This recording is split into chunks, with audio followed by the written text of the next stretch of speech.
Hey everybody, Nate Lee here, and I'm going to show you how to play the mash B chord. Now there's two versions of the mash B chord. I'm going to start you off with the one that I learned first. And in the key of B, we've got some options. So you can play the B bar chord. You can play the B with the third in the bass. You can play the Monroe B. It's a good option. And there's others, but then we can get into what I'm going to show you today, which is the mash B. So we have the mash B and then the modal mash B. And both are really, really fun to play. And it's one of those things that most people either love it or they hate it. So I fall in the first category, and we'll see after you learn it and play it, we'll see if your family falls in the first or second category. So you've probably heard this chord if you're into bluegrass and listen to bluegrass radio much, get CDs, go to festivals and shows. You've probably heard people use this chord.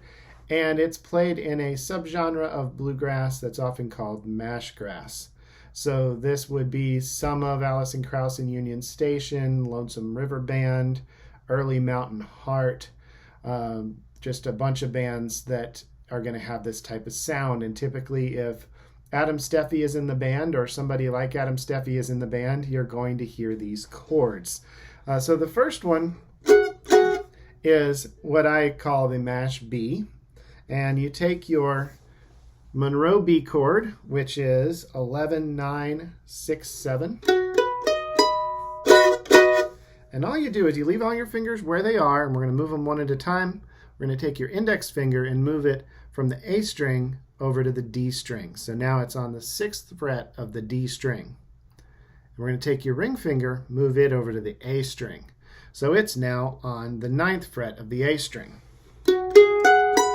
So you should now have 11, 6, 9, 7. Like that. And that's the mash B. It's really nice if you want a lot of, just put a lot of emphasis behind something, say behind a solo, to throw that in. Maybe you're playing a chord progression like this. And you really want to punch it.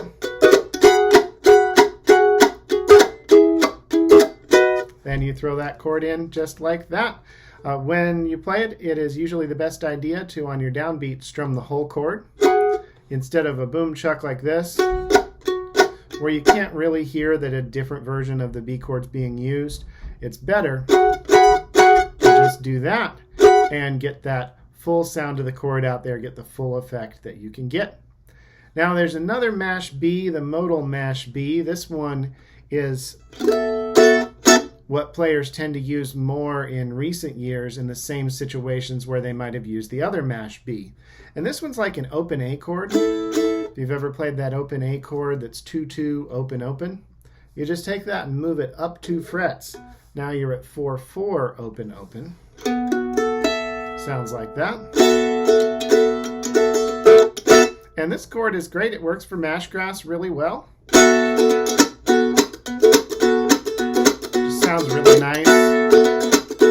Good chop chord.